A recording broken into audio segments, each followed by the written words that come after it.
네, 9월 13일 월요일 오늘도 좋은 아침입니다. 굿모닝 세븐의 이수민입니다. 자, 지난주 마지막 거래일이었던 뉴욕 증시 지금 애플의 여파로 3대 지수 일제히 하락하며 마감을 했습니다. 장 초반만 해도 바이든 대통령이랑 중국의 시진핑 국가주석이 통화를 하면서 미중 갈등이 좀 완화가 되나라는 기대감에 좀 그린라이트를 켜는 듯한 모습을 보이기도 했습니다. 하지만 이후에 지금 시가총액 1위 애플의 주가가 미끄러지는 모습을 보이면서 일제히 또 하락하며 마감을 했는데요. 미국의 연방법원이 애플이 개발사의 외부 결제를 막은 것은 반경쟁적인 조치이다라는 발언을 내놓으면서 이 같은 영향을 주기도 했습니다. 이로써 5거래 연속 하락한 다우를 비롯해서 주요 지수들이 내림세를 기록을 하면서 9월에 대한 위기론들 다시 한번 또 불거지기도 했습니다. 자, 이번 주는 미국과 중국의 주요 경제 지표 발표가 예정되어 있습니다. 지금 FOMC 회의를 앞두고서 소매 판매나 소비자 물가 지수, 산업 생산과 같은 굵직굵직한 지표들 발표가 예정돼 있으니까요. 한번 지켜보는 게 좋을 것 같고요. 많은 전문가들은 요즘 분위기 속에서는 기대감보다는 좀 더 우려감들을 많이 표하고 있는 상황입니다. 네, 그리고 오늘 경제판 돋보기에서는 카카오 지난주 공매도 폭탄을 맞았습니다. 다시 좀 회복할 수 있는 반등의 기회 있을까요? 여기에 대한 이야기 나눠보도록 하겠습니다. 자, 이제 한 주를 시작하는 월요일입니다. 오늘은 또 어떤 표정으로 우리 증시 맞이할 수 있을지 굿모닝 세븐과 1시간 또 함께 하시면서 꼼꼼하게 투자 전략 세워보시길 바랍니다. 가장 먼저 해외에 있었던 마감 이슈부터 챙겨보시죠. 최효은 캐스터입니다. 네, 지난 주말 사이에 나왔던 글로벌 뉴스를 체크해보고 가도록 하겠습니다. 첫 번째 뉴스는 도요타 모터스와 관련된 뉴스입니다. 도요타 자동차 측에서는 9월부터 10월까지 40만 대 추가 감산을 계획하고 있다라고 발표를 했습니다. 이 부품 차질 소식과 함께 40만 대를 추가 감산한다라고 밝혔는데요. 일단 10월에 글로벌 생산 기준으로 했을 때는 애초에 계획 물량에서 약 40% 정도 준 물량이다라는 평가가 나오고 있습니다. 하지만 도요타 측에서는 감산 계획 물량을 최대한 줄일 것이다라고 발표를 했지만요. 지난 금요일 뉴욕 증시에서 2% 넘는 낙폭을 기록하기도 했습니다. 네, 이어서 두 번째 뉴스 만나보도록 하겠습니다. 미국의 법원 측에서 애플의 인앱 결제는 반경쟁적인 조치다라는 평가를 내렸습니다. 일단 애플 측에서 다른 경로를 이용을 해서 앱 구매를 불가하게 하는 조치는 반경쟁적이다라는 평가를 내렸는데요. 네, 그런데 애플의 앱스토어는 독점 금지법 위반은 아니다라는 평가를 내놓았습니다. 애플의 성공이 불법적인 것은 아니다라는 평가를 내놓았습니다. 하지만 애플의 판매액의 30% 수수료는 과도하다라는 평가가 나오고 있는데 이 때문에 수수료에서 나오는 순이익이 좀 줄어들 것이다라는 우려감이 나오면서 지난 금요일장에서 애플은 3% 넘는 낙폭을 키우기도 했습니다. 네, 이어서 세 번째 뉴스 만나보도록 하겠습니다. 최근 뉴욕 증시에서는 후불 결제 시스템인 BNPL이 정말 큰 화두입니다. 최근 이 아마존과 큰 파트너십을 맺었던 어펌이 다시 한번 주가가 34% 넘게 급등하면서 거래를 마감을 했습니다. 실적을 발표했는데 손실은 더욱더 시장에서 예상하는 것보다 컸지만요. 매출이 큰 폭으로 증가했습니다. 전년 대비해서 71% 넘는 성장을 이뤄냈다고 하는데요. 특히나 어펌 같은 경우에는 성장하는 회사이기 때문에 수익보다는 매출이 더 중요하다라는 평가가 나오고 있습니다. 현재 월가의 목표 주가도 계속해서 상향 조정되고 있는 상황입니다. 네, 이어서 마지막 뉴스 만나보도록 하겠습니다. 월스트리트 저널 측에서는 계속해서 페드의 테이퍼링에 대한 언급들을 내놓고 있습니다. 미국의 페드 측에서 11월에 테이퍼링을 시작해서 내년 9월에 완료할 것이다라는 보도를 내놓았는데요. 일단 이번에 9월에 있을 FOMC에서 11월 개시에 대해서 합의를 볼 것이다라는 보도가 나왔습니다.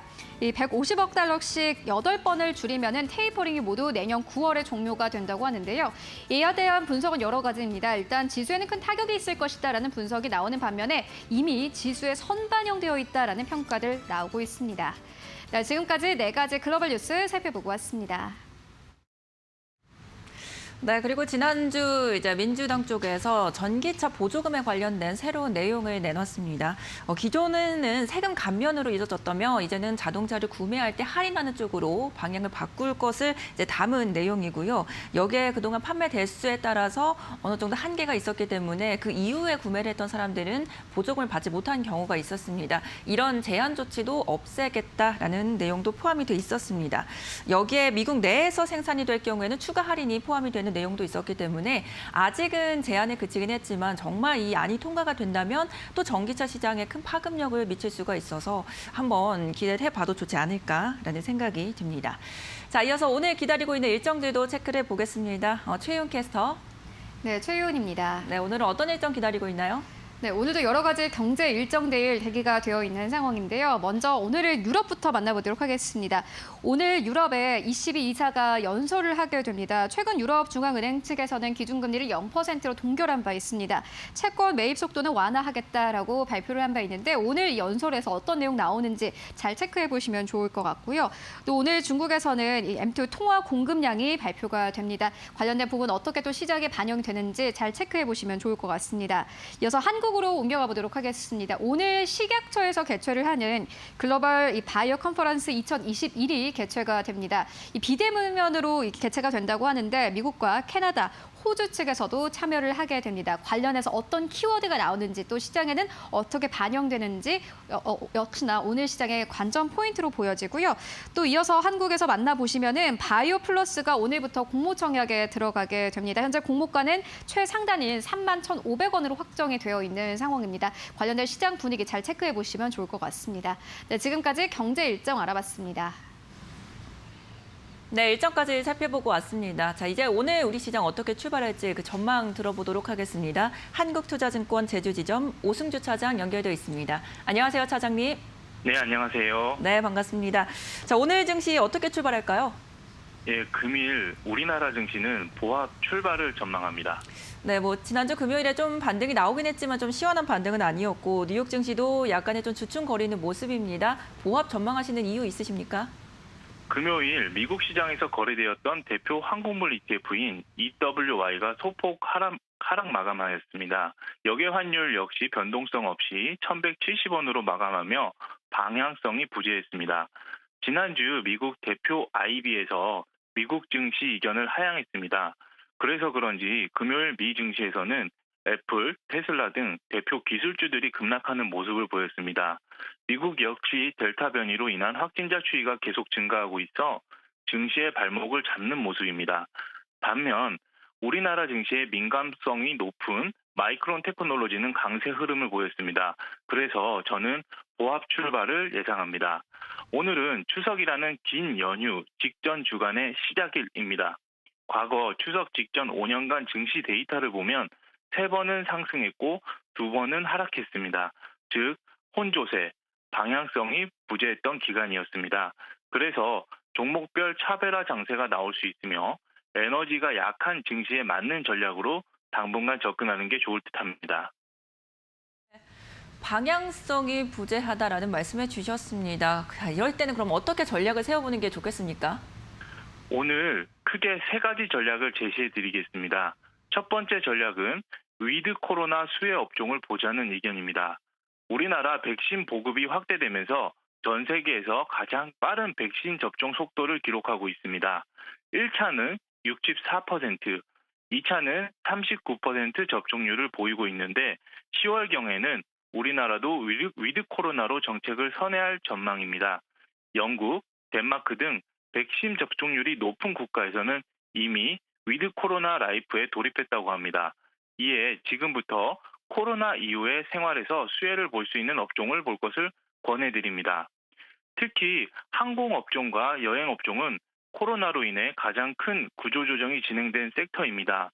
이미 저희는 구조조정이 되고 나서 업황이 개선되었을 때 엄청난 수혜를 볼 수 있음을 저희는 HMM 필두의 해운업종에서 경험을 했습니다.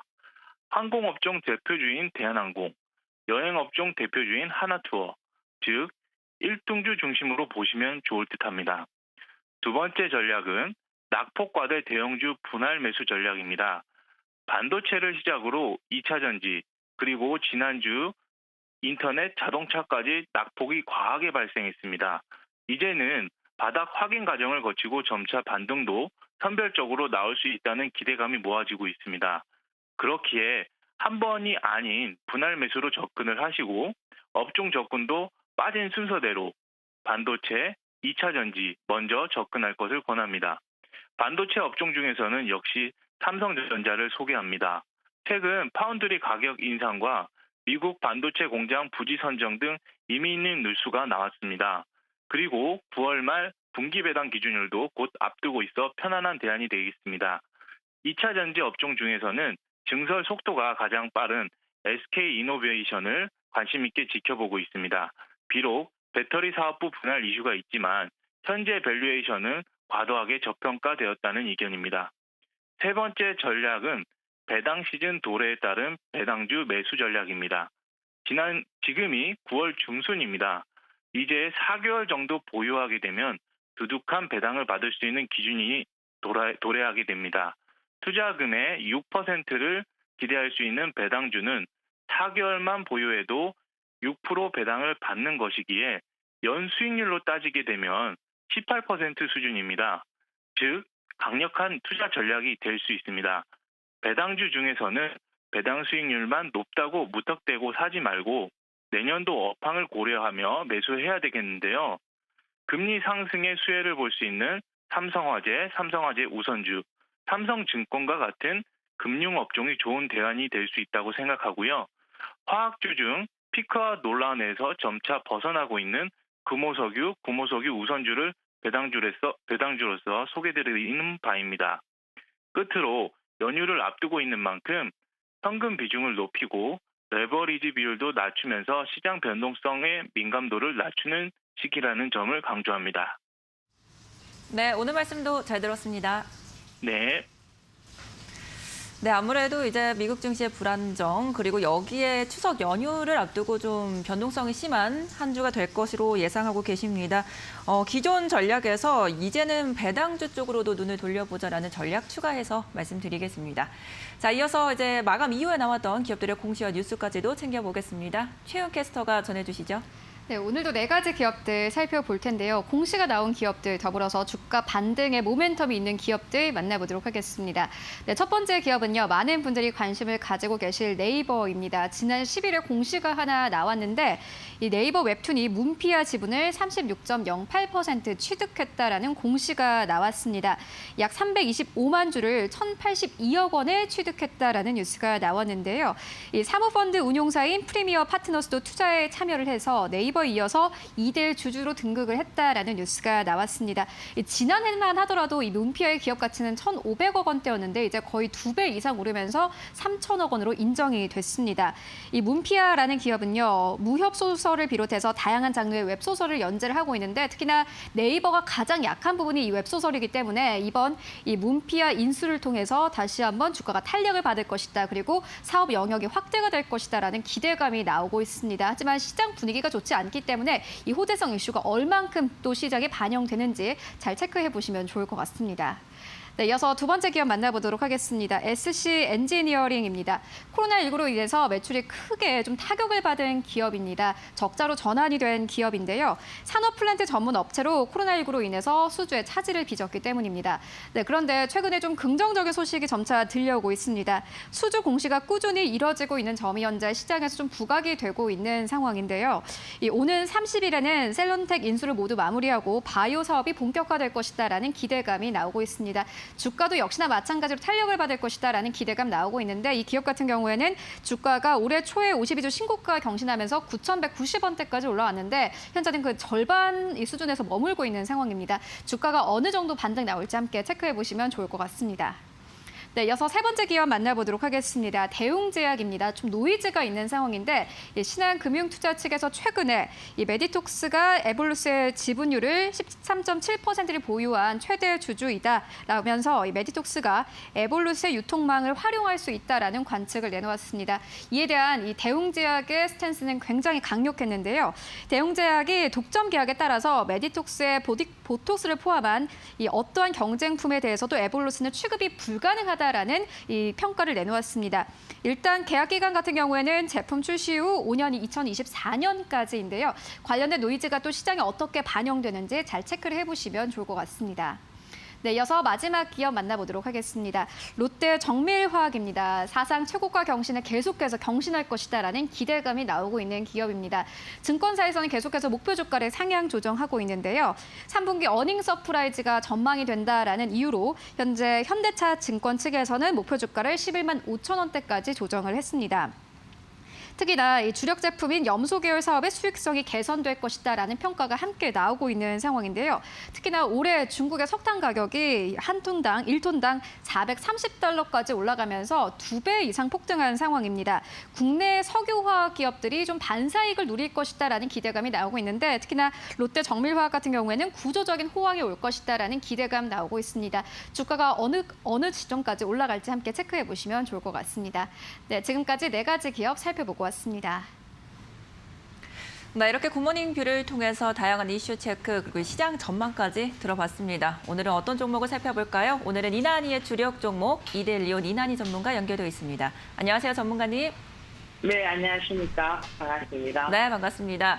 오늘 살펴보실 종목도 공개 부탁드립니다. 네. 주식이라는 거는 항상 어떤 일정 방향으로 가지가 않습니다. 상승과 하락, 때로는 조정, 이렇게 이제 그런 어떤 방향성을 가지고 가는데, 지금 시장은 이제 상승을 하는 그런 어떤 과정에서 조정을 받으면서, 그죠? 적절하게 이제 간다라고 보시면 되고요. 그러면 주가가 상승할 때 가는 종목이 있고, 조정을 볼 때 가는 종목이 있습니다.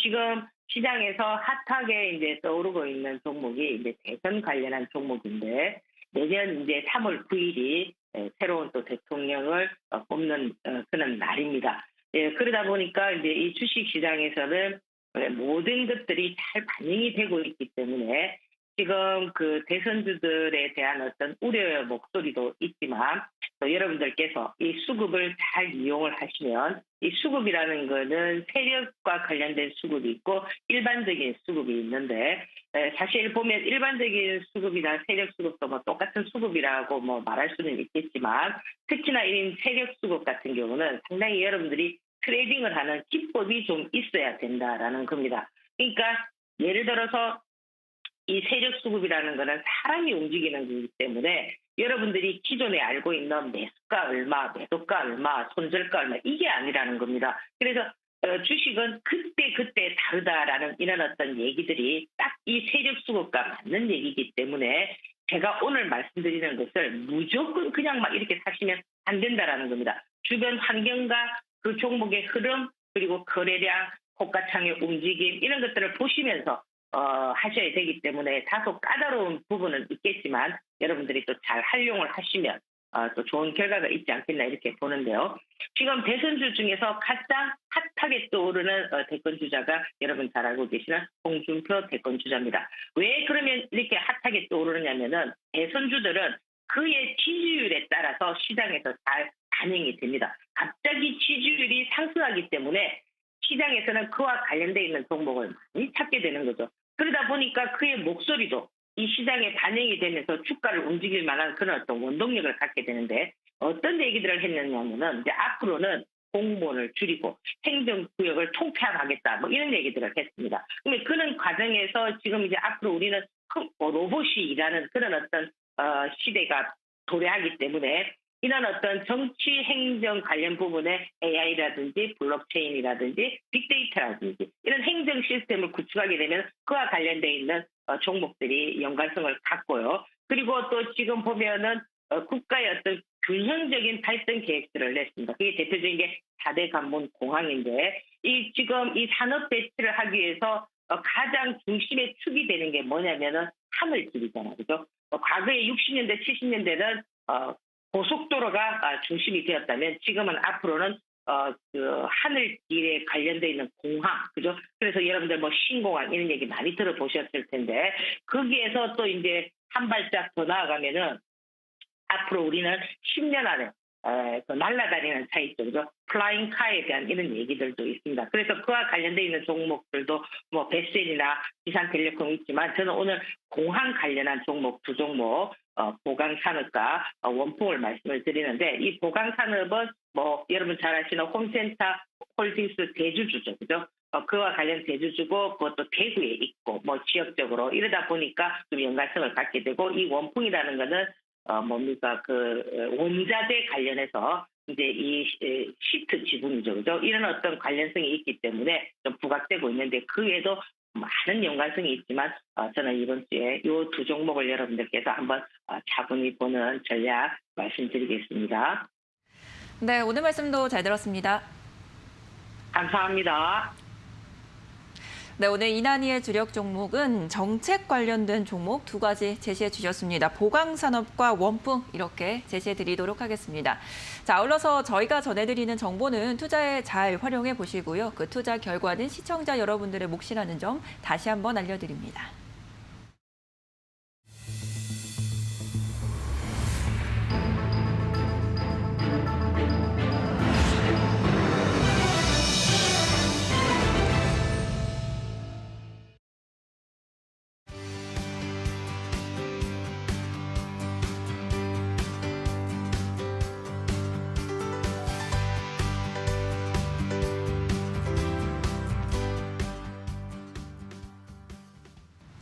네, 경제판 돋보기 시간입니다. 오늘은 인사이트 K의 배종찬 연구소장과 함께합니다. 어서 오세요. 안녕하십니까? 네. 참 카카오가 지난주 바람 잘 날이 없었습니다. 네. 뭐 카카오나 카카오뱅크나 비슷했는데 자 먼저 카카오가 공매도가 정말 많이 들어왔죠. 너무 많습니다. 네. 최고 종목이 되고 있는 그런 네. 상황이거든요. 이게 카카오로서는 결코 달갑지가 않죠. 지금 진행자가 입고 있는 옷이 또 카카오를 상징하는 그러네요. 색깔이잖아요. 더 의미가 있다고 볼 수 있겠는데 지난주입니다. 6일부터 10일까지 공매도 거래액이 상장 종목 중 상장 종목 중에 최고치를 기록을 했습니다. 네. 무려 2,500여억 원 가까이 기록을 했는데요. 그만큼 높았던 또 이유 중에 하나가 6일 날 또 이 물량 자체도 보호예수 물량이 풀렸거든요. 네. 300만 주 이상. 그러니까 엎친데 덮친 격이 된 거죠. 뭐 규제에다가 정부의 온라인 플랫폼에 대한 규제, 그다음에 공매도 자체가 또 늘어나고 있는 것, 여기에다가 물량 자체가 확 늘어나다 보니까 주가가 이제 급락하는 현상인데 어느 정도로 공매도가 심각하냐면 공매도 문제가 가열되니까 9일은 공매도가 금지되기도 했습니다. 네. 그 정도로 지난 한 주는 이 카카오 공매도가 가장 중요한 이슈가 될 정도였는데 이게 이제 지금 전반적으로 우리 또 구글 갑질 방지법 아시잖아요. 미국에서도 지금 법안이 통과되는 상황이거든요. 그렇다면 구글뿐만이 아닙니다. 우리 카카오나 또 네이버도 해당될 가능성이 상당히 높아지고 있는 것만큼 이런 이 온라인 플랫폼에 대한 규제 여론이 상당히 비등하게 높아지고 있는 그런 상황이다 보니까 또 이제 주가가 내려가니까 이 공매도가 더 추가되는 가중되는 현상도 나타나고 있거든요. 그만큼 카카오가 주가가 지금 상당히 또 부담스럽게 올라가 있는 밸류에이션 대비해서 올라가 있는 상황에서 물량도 나오고 있고 여기에다가 온라인 플랫폼에 대한 갑질 규제에 대한 여론까지 높아지고 있는 상황이기 때문에 투자자들로서는 특히 이제 기관 투자자들이 많이 이제 지금 외국인까지 경향을 보이고 있는데 공매도가 급증하는 현상이거든요.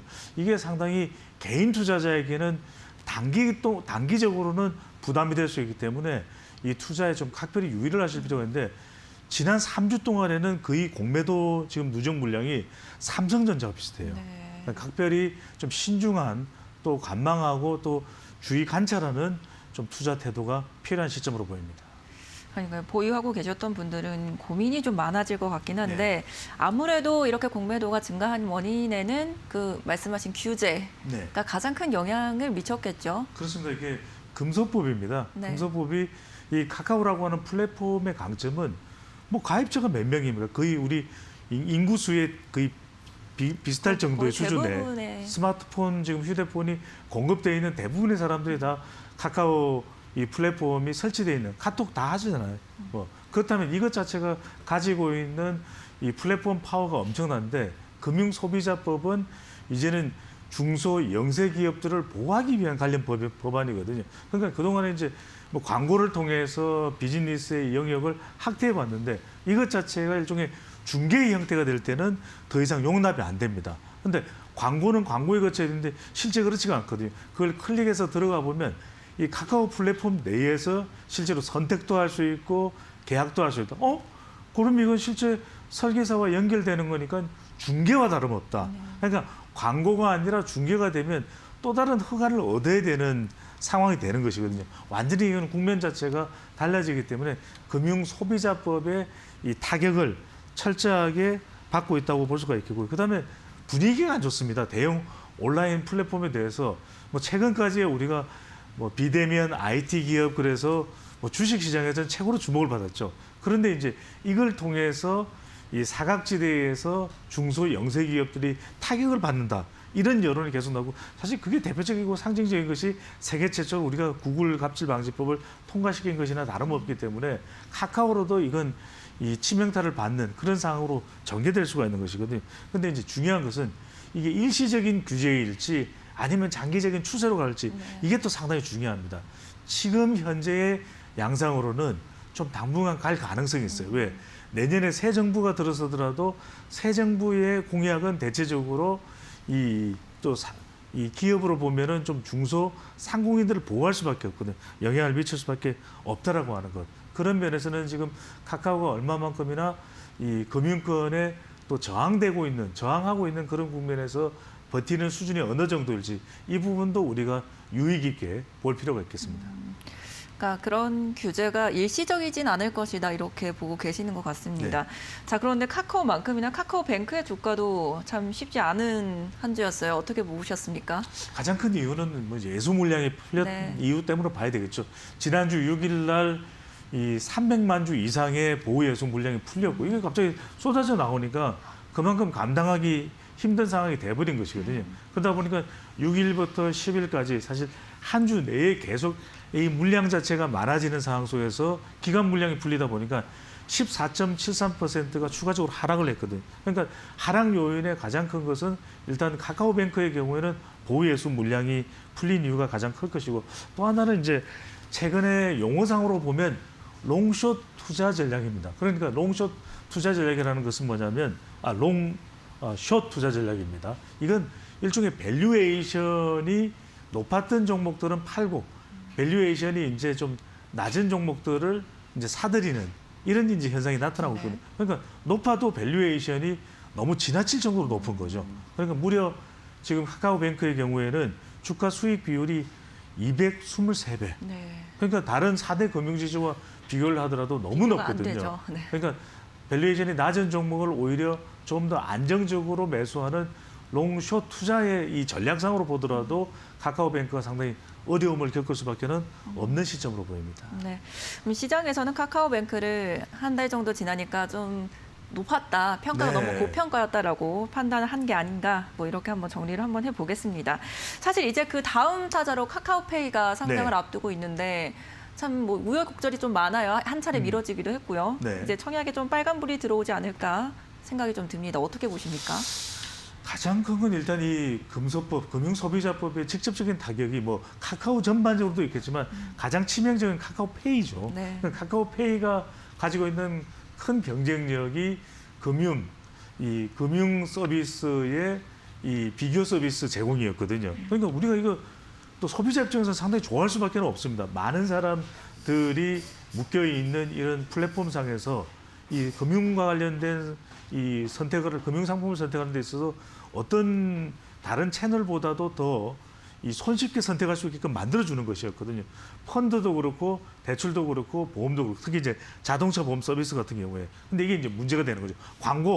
이거 광고 아니다, 중개다. 이렇게 되면은 지난 1분기 기준으로만 하더라도 카카오페이 전체 매출의 3분의 1이 넘어요. 그러면 매출도 줄어들고 그다음에 온라인 플랫폼에 대한 이 규제도 지금 여론의 또 지지를 받고 있는 그런 상황이다 보니까 규제도 있을 수 있는 것이고 또 하나 문제는 이제 이 카카오뱅크와 관련된 이제 공매도 문제가 또 발생을 할 수밖에 없거든요. 그런 만큼 삼중고에 시달릴 수 있다.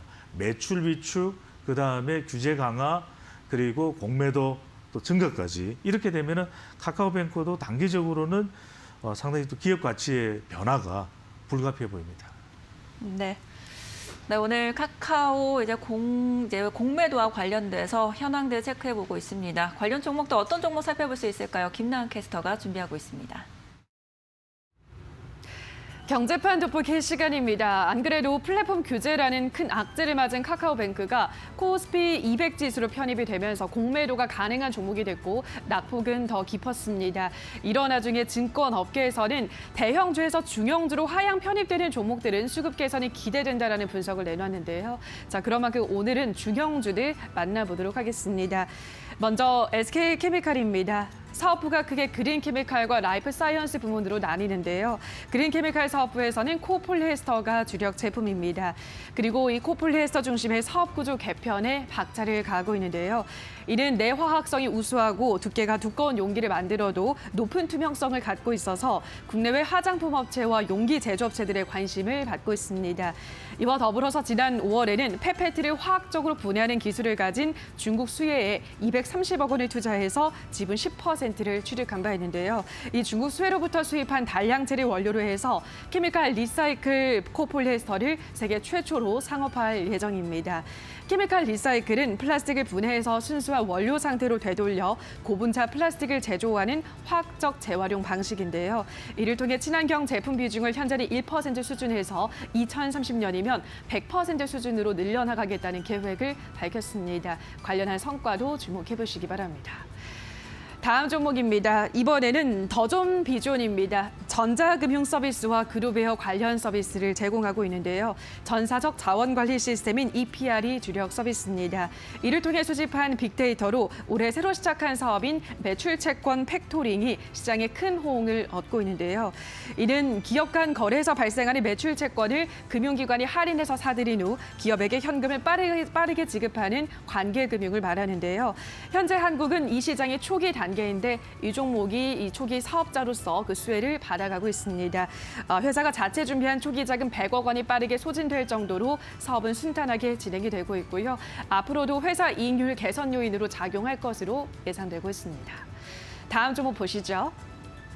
마지막으로는 S1입니다. 국내 보안업계 1위 업체로 삼성과 일본 보안사 세콤의 합작으로 세워진 회사입니다. 올해 6월 기준으로 총 308개 동에 이르는 오피스와 병원 등의 고객 자산을 관리하고 있습니다. 이 건물 관리 사업이 빠르게 성장하면서 기존 보안 시스템 서비스 사업의 안정적인 성장 기대되고 있고요.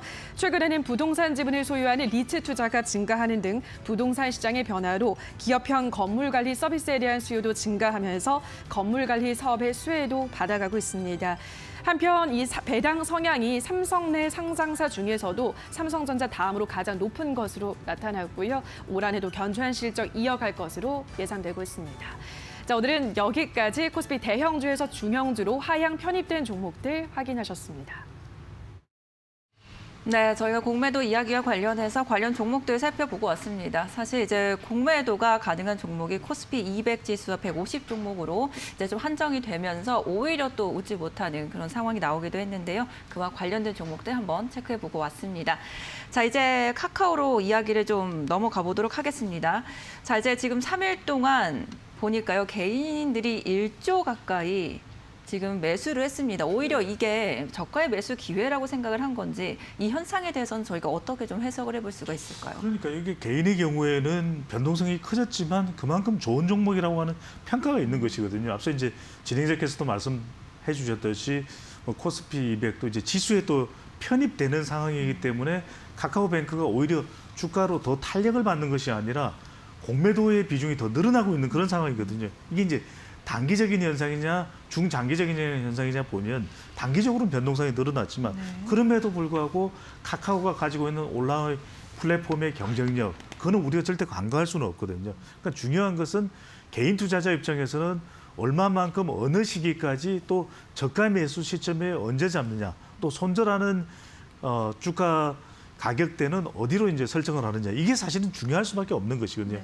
그런 이 판단을 잘하는 것이 카카오 종목과 관련해서는 더 중요한 관련성이 있다고 봐야 될 텐데 주가가 하락하는 3일 동안 개인은 1조 원 이상 순매수를 했거든요. 여전히 공매도는 크게 지금 늘어나고 있는 그런 상황이기 때문에 굉장히 보유하고 있는 사람은 언제까지 어느 정도의 규모로 수량으로 내가 보유를 할지 또 저가 매수 기회를 가진다면 언제 들어가서 어느 때까지 내가 가지고 있을 생각인지 그런 부분들을 좀 명쾌히 또 하실 필요가 있고 너무 일희일비하실 필요는 없을 것 같아요. 카카오의 경우에는 그런 만큼 뭐 콘텐츠와 관련된 상승 모멘텀이 사실 공매도에 따른 단기적인 변동성보다는 중장기적으로는 주가 견인의 가능성 또는 이 경쟁력 이게 더 높다고 봐야 되거든요. 이 부분을 개인 투자자들은 잘 판단을 하실 필요가 있겠습니다. 네.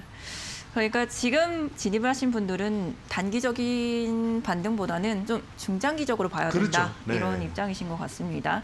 자, 그런데 카카오페이가 결국은 좀 정부의 움직임에 동조를 하는 것 같아요. 네. 지금 뭐 자동차 보험료 비교 서비스도 중단을 하겠다라는 그렇습니다. 이야기도 네. 나오고 있고요. 뭐 일부 관련해서 뭐 철수를 검토를 해보겠다 이런 기사들도 많이 나오고 있는데, 자 그렇다면 카카오페이 이제 공모를 앞두고 청약에 대한 뭔가 개인들이 좀 대비가 필요할 것 같습니다. 이렇게 서비스가 축소되면 네. 가치도 좀 축소되는 게 아닌가 이런 걱정도 그럴 가능성이 들거든요. 있어요. 그런 만큼 이제 카카오페이가 상장을 포기한다 또는 연기한다, 아직 발표는 없는데 연기할 가능성도 있거든요. 이제 연기돼서 올해 내에 할지 아니면 내년처럼 옮겨갈지 모르겠는데, 중요한 것은 이 카카오페이가 중요한 또 이 테크 산업의 가늠자가 되고 있는 그런 기업이기 때문에 당분간은 또 핀테크 산업과 관련해서 영향을 또 미칠 수밖에 없을 겁니다. 그런 만큼 핀테크 산업에 투자를 하고 있거나 투자를 할 생각이 있는 투자자분들 경우에는 좀 신중하실 필요가 있을 수도 있겠고요.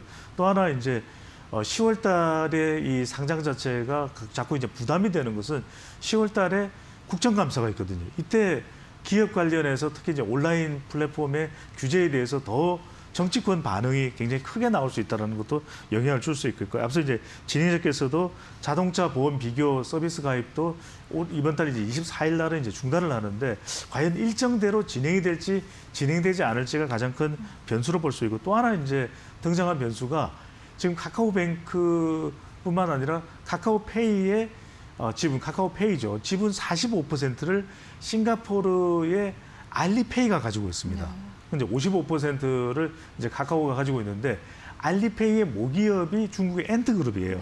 근데 잘 아시다시피 중국 지금 빅테크 규제를 받고 있는 상황이거든요. 이 부분도 카카오페이에 또 영향을 줄 수 있기 때문에 상당히 이 관련 부분에 있어서 공모를 하는 데 있어서 지금 매출도 이제 자칫 위축될 수 있는 상황이고, 그렇다면 기업의 가치도 이 카카오페이의 경우에는 변할 가능성이 있다. 그렇다면 어느 정도의 공모가 이루어지는 경우에 청약을 할지, 또 보호예수 물량은 어느 정도 될지, 그리고 이 공모주의 적정 가격은 내가 투자하는 이 수준 내에서 있는지 없는지, 이런 부분들을 잘 좀 판단을 해서 투자를 할 필요가 있겠습니다. 네, 오늘 카카오 이제 공매도와 관련된 이야기 나눠봤습니다. 아무래도 이제 핀테크 전반적인 업체 규제가 지속될 수 있을 것이다라는 의견을 제시해 주셨는데요. 이 때문에 카카오페이뿐만 아니라 다양한 핀테크에 투자를 할 때도 반드시 좀 참고를 해보면 좋겠다라는 의견까지 함께 전달해 드리겠습니다. 지금까지 인사이트 K의 배종찬 연구소장과 함께했습니다. 고맙습니다. 감사합니다. 네, 이어서 오늘 이데리온 고수들은 또 어떤 종목들을 주목하고 있을지 고수의 픽에서 김나은 캐스터가 전해드립니다. 고수의 픽입니다. 오늘 이데일리 전문가들은 어떤 종목을 공략할까요? 화면으로 확인해 보시죠. 먼저 이난희 전문가는 히림을 소개했습니다. 히림은 건설 관련 서비스 기업으로 재건축 시장에서 매년 뜨거운 음마아파트 재건축안을 이전에 설계하면서 서울시 2030 비전 관련 수혜주를 엮였습니다. 또한 윤석열 전 검찰총장 현재는 대권 후보죠. 후보의 부인 회사의 최대 후원사로 알려지면서 정치인 관련주로도 부각되고 있습니다. 전거래 시간을 거래해서 상한가로 마감을 했는데요. 오늘의 시초가 흐름 주목해 보시기 바랍니다. 다음 종목입니다. 이번에는 서영원 전문가 웹젠입니다. 웹젠 지난 9일에 정식 출시한 이 웹젠의 뮤 아크엔젤2가 출시 하루 만에 앱스토어에서 인기 1위, 구글 플레이에서는 3위에 올라서면서 지난주 금요일 중국의 게임 규제 우려로 게임주들이 일제히 하락하는 가운데서도 이 종목은 나홀로 상승 마감했습니다. 이번 한 주도 좋은 흐름 이어갈 수 있을지 확인해 보시고요. 단기 관점에서 대응하자는 전략을 제시했습니다.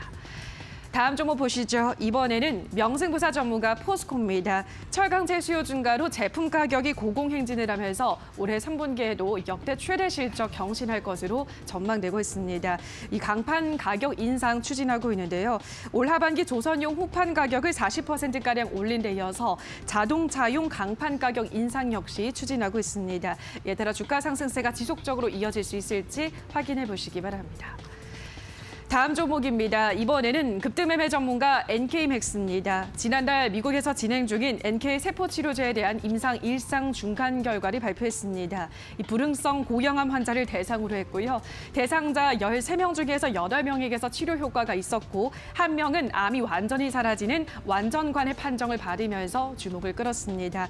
오는 15일 회사는 이 바이오 애널리스트들을 대상으로 간담회를 개최하는데요. 지난주 금요일에 이 종목을 제시한 이후로 14% 급등 마감했습니다. 주가 추가 상승 기대된다는 분석입니다. 다음 종목입니다. 이번에는 브래핏 전문가 비트컴퓨터입니다. 이 코로나 사태로 대면 접촉이 힘들어지고 있는 상황에서 정부는 계속해서 비대면 진료 방안을 검토하는 등 원격 진료 도입에 대한 목소리가 높아지고 있습니다. 비트컴퓨터는 원격 의료 시스템의 다양한 제품 라인업을 보유하면서 관련 수혜주에 엮여 있고요. 전거래일에는 오랜만에 대량의 거래량을 수반하면서 상승 마감했습니다. 이번 한 주도 좋은 흐름 이어갈 수 있을지 주목해 보시기 바랍니다.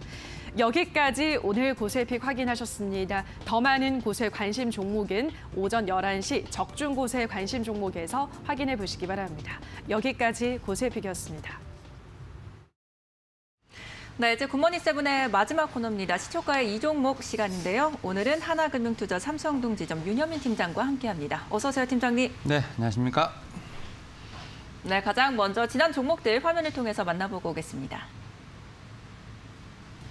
네, 윤현민 팀장의 종목입니다. 먼저 오스코텍 살펴보시면요. 현재 최고가 기준으로 6.97%의 상승률 기록하고 있습니다. 이어서 한국가스공사 편입이 됐고요. 현재 최고가 기준으로 4.81%의 상승률 보여주고 있습니다. 자, 지난주 9월 6일에 진입을 했던 OCI 살펴보겠습니다. 12만 8천 원에 편입이 됐고요. 현재 최고가 기준으로 14%의 상승률 기록하고 있습니다. 네, 연속해서 이제 친환경 관련된 종목들을 들고 오셨는데 그 가운데 OCI 지금 한 주 동안에 그래도 최고 상승률이 굉장히 높게 평가가 되고 있습니다. 앞으로 뭐 계속 지켜봐도 괜찮을까요?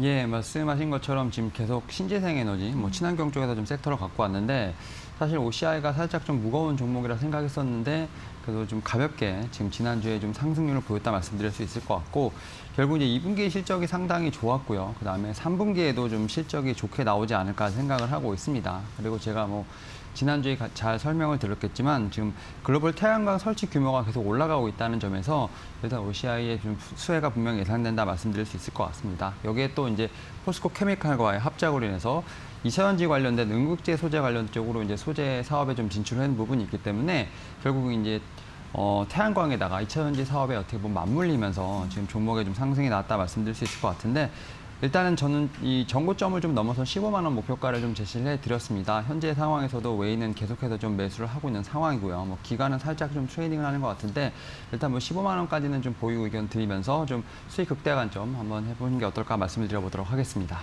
네, OCI 계속해서 보유 전략 유지하시면서 수익 극대화 기대해 보셔도 좋을 것 같습니다. 자, 이어서 이제 오늘 진입하게 될 섹터는 어떤 섹터인가요? 일단은 우주 산업 좀 말씀을 드릴게요. 네. 일단 이제 친환경을 다 넘어서 이제 우주로 한번 가보도록 하겠습니다. 사실 이제 우주 산업 관련돼서 3가지 정도 포인트가 있는데 우주 관광 산업이라고 하겠습니다. 관광 사업을 좀 이끌고 있는 회사가 3개 있죠. 버진 갤럭틱, 그다음에 블루 오리진, 스페이스 X 이렇게 딱 3개가 있는데 이 이제 3개의 기업을 이끄는 경영자도 상당히 좀 유명한 억만장자들이죠. 제프 베이조스라든지 앨런 머스크, 그다음에 리처드 브랜슨 같은 이제 억만장자들이 지금 우주 관광 산업을 좀 이끌고 있다 말씀드릴 수 있을 것 같은데 지난 7월에 이제 버진 갤럭틱이 지금 세계 최초로 지금 어떻게 보면 우주 관광과 관련돼서 지금 어떻게 보면 좀 다녀왔죠. 그리고 이제 내년부터 본격적으로 관광 산업을 하겠다고 지금 선언을 한 상태입니다.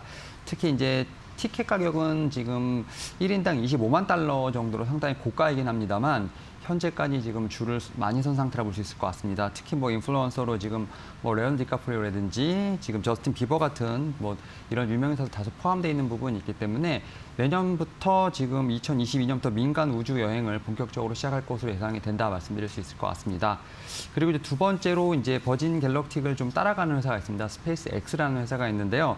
일단 앨런 머스크 같은 경우는 이제 우주 관광보다는 좀 우주 개발 산업에 좀 매진을 하고 있다 말씀드릴 수 있을 것 같습니다. 이에 따라서 이 좀 부품 쪽에 좀 많이 좀 포커스가 돼 있다 말씀드릴 수 있을 것 같은데요. 발사체라든지 로켓 엔진, 우주 화물선 그다음에 위성 인터넷 같은 좀 이런 쪽에 좀 많이 포커스가 맞춰져 있다 말씀드릴 수 있을 것 같고요. 특히 이제 스페이스 X 같은 경우는 42,000개의 인공위성을 지금 쏘아 올렸습니다. 이 개수는 전 세계가 위성 인터넷을 보급하는 어떤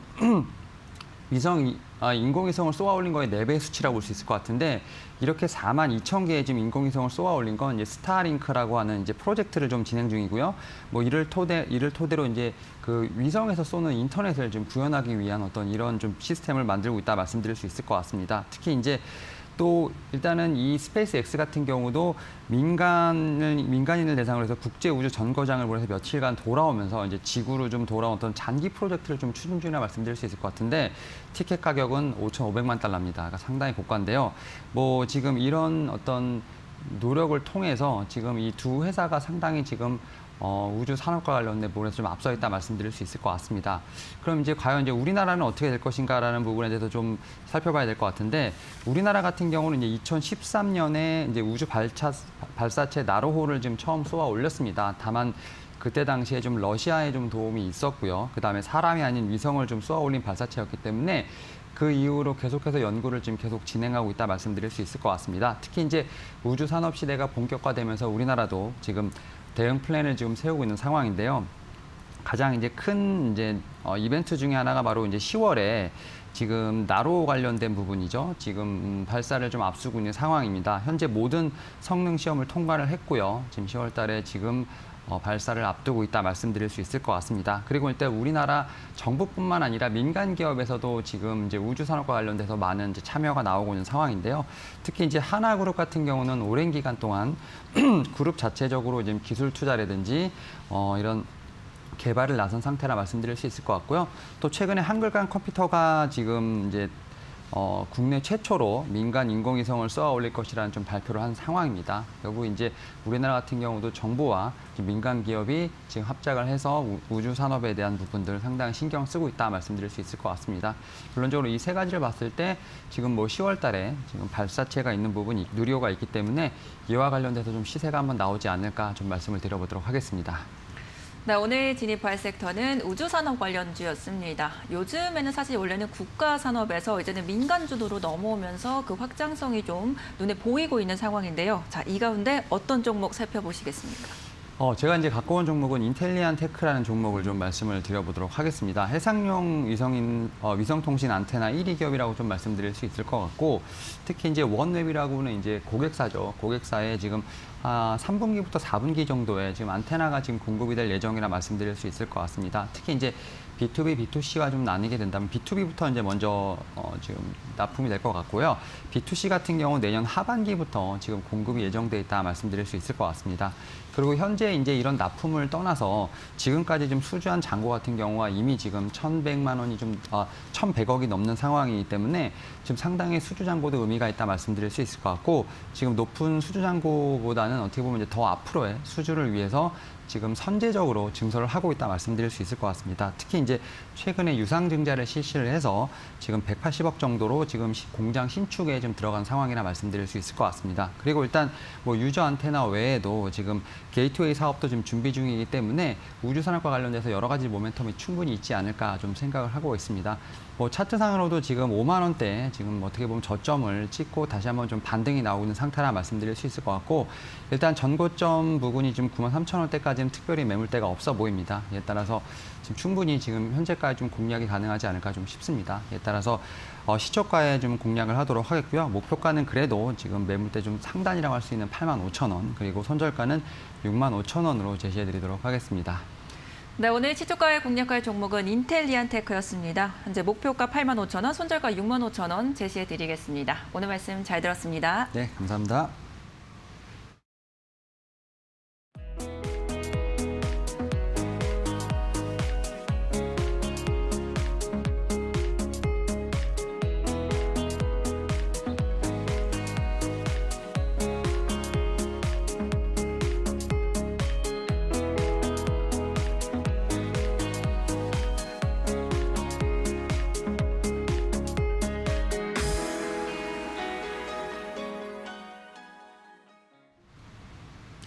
네, 이제 굿모닝 세븐 마칠 시간이 됐습니다. 계속해서 뉴욕 증시가 조금씩 하락세를 보이고 있는 가운데 이제 중요한 경제 지표들 이번 주에 발표를 앞두고 있습니다. 실물 경제를 확인을 할 수가 있는데요. 다음 주에 우리는 또 연휴를 앞두고 있기 때문에 단기적인 수급 변동성은 꼭 염두를 해두셔야 될 것 같습니다. 저희 굿모닝 에잇과 개장까지 함께 하시고요. 저희는 내일 오전에 다시 찾아뵙겠습니다. 함께해 주신 여러분 고맙습니다.